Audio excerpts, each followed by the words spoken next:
I'd like to introduce Marlene Belfort. Marlene is a distinguished professor in our biology department. She's a member of the National Academy of Sciences, a fellow of the Academy of Arts and Sciences, and a fellow of the American Academy of Microbiology. She is a groundbreaking scientist in genetics and biochemistry and has served and chaired prestigious committees for organizations such as the National Institutes of Health and the National Academy of Sciences, and has served on the editorial board of several respected scientific journals. Her work has appeared in more than 160 leading scientific publications. She has also served as a mentor to a range of students from high school through postdoctoral researchers, and she has received the nationally recognized Alice Evans Award from the American Society for Microbiology for her active role as an advocate for the participation and advancement of women in science. Marlene, welcome.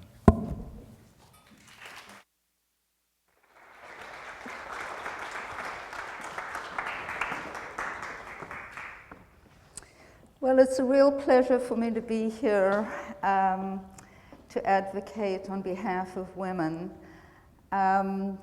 It's really worthwhile for women to hang in and do it, not only for themselves and the people in their immediate environment, but for all of the world. And that's what I'm hoping to convince you of in the brief talk that I'm giving. And you may say, well, there's so much bad press out there. They're the Larry Summers of the world who tell us that we can't do it, that we're just not up to it, we're not as good. But I think we're every bit as good. And what I'm trying to convince you is that the good news is buried, and it's incumbent upon active women to reveal it and to try to serve as role models, as exemplars for those young women whose careers are still in front of them. So in order to quantitate this good news, bad news thing, I took this graph from a study that was done by the Association of Societies for Biochemistry and Molecular Biology. And you see, as biochemists, roughly 50-50 men and women starting out with their BS degrees as they make it through their doctoral degrees to do their postdoctoral work. And this is when things kind of come grinding to a halt. When men get faculty positions and women tend to drop out of tenure-track positions and just don't do as well. The good news is really that once they're in the tenure track, they're fine. So something happens around here that we have to be really concerned about and try to analyze and try to remediate. And there are lots of theories about what happens there. One undisputable fact is that's just the age at which we have babies. And so it's really hard to go through pregnancies, nursing, childcare, even in the most supportive environments, it's hard. And so I think we really need very, very strong support systems at all different levels, and I'll talk about that a little bit. There are those who say that there's discrimination. It's much debated as to why it is that women stop succeeding when they start out so well. But again, the good news, and this is a study out of RPI actually that was published in Science last year, overall men and women are retained and promoted at the same rate. So once we get there, we stay and we do really well. So it's just a matter of getting there. And my part in trying to convince women that they can get there, I very often have young women come to see me saying, you know, I think I have to give up. I want to start a family, and I don't know how I'm going to do it all, and it's hard, and I understand. And I have to say that one thing without question for me, since I was a child, is that I wanted to be a mom. I didn't care what else happened to me. I knew I had to be a mom. I also knew that whatever I did, I needed to do to the best of my ability and with all the effort that I had. So when I talked to these young women and I reflected on what it's like being a mom and being a scientist, it occurred to me that actually those are mutually reinforcing. That what I learned, the kind of discipline that I learned in the lab, is what allowed me to make the sandwiches in the evening before the kids went to sleep, and to get up in the morning and fold the laundry. And there are lots of different levels at which those two roles reinforce each other.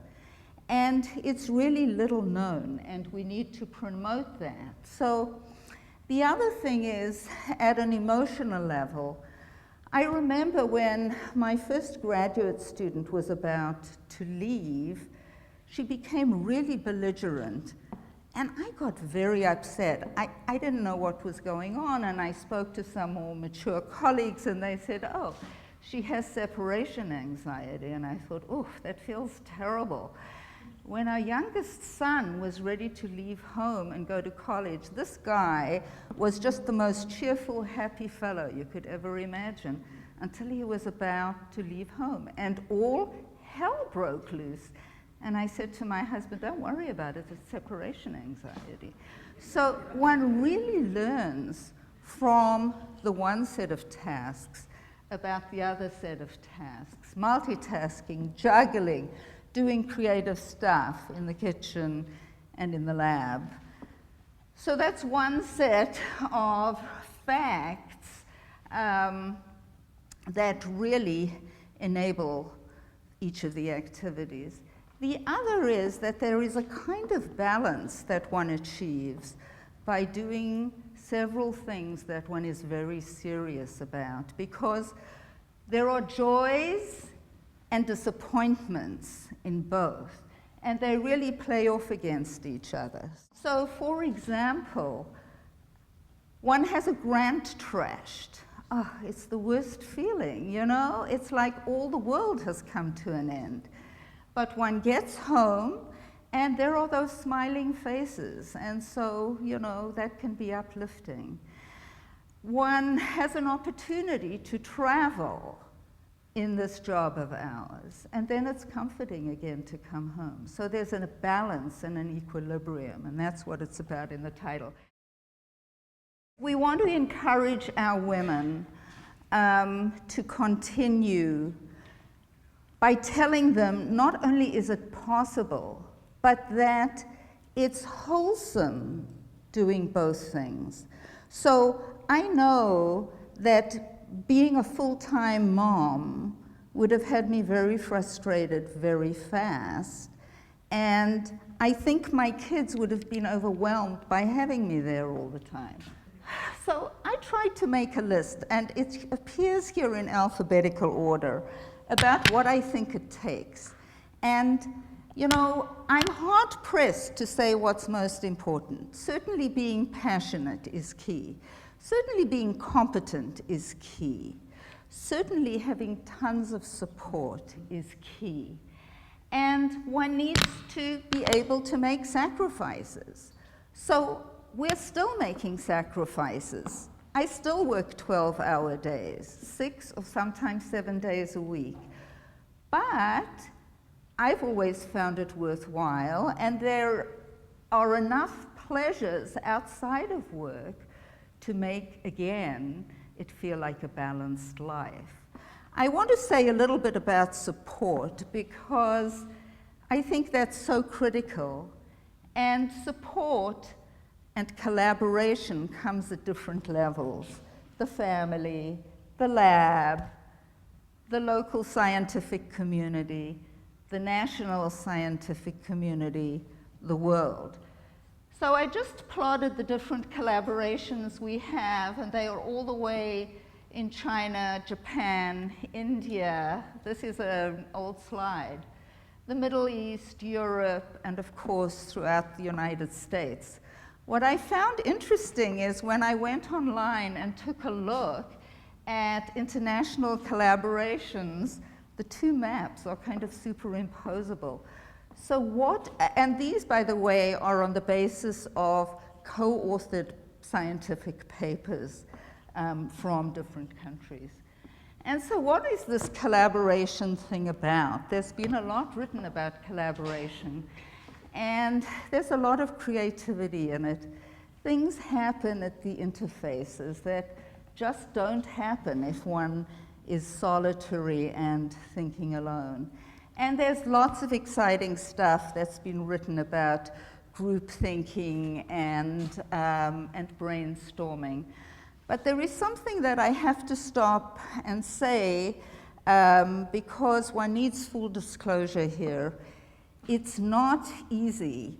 And people look at successful women and think that they have these linear trajectories. Well, they don't. They don't, and it's difficult.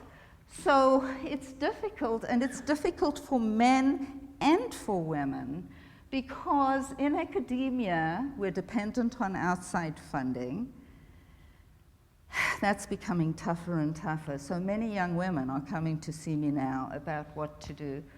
Geographic constraints. It's not like there is, you know, a lab in every town or a university, like there is a doctor's office or a lawyer's office.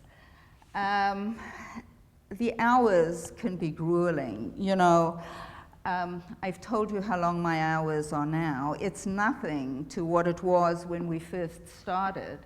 I mean, it was being in the lab day and night. When the cultures were ready, that's when we needed to be there. When the organisms were growing, that's when we needed to do the work.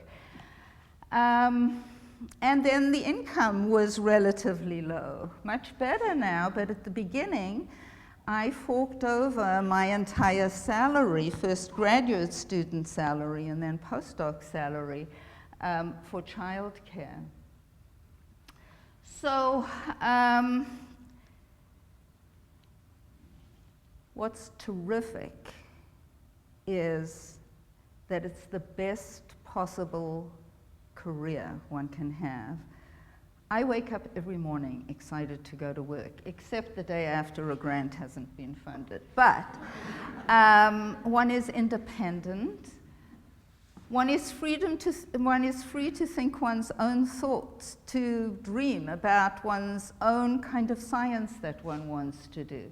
One can do it in one's own time. So when I say 12-hour days, you know, some of those hours are between 3 and 6 in the morning. People will tell you that they get emails at all sorts of odd times.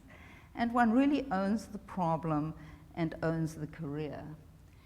And there is a book that I want to tell you about that is by Elga Wasserman. It's called Door in the Dream. And what Elga did is she interviewed 25 female members of the National Academy of Sciences, and she tried to extract what these women have in common.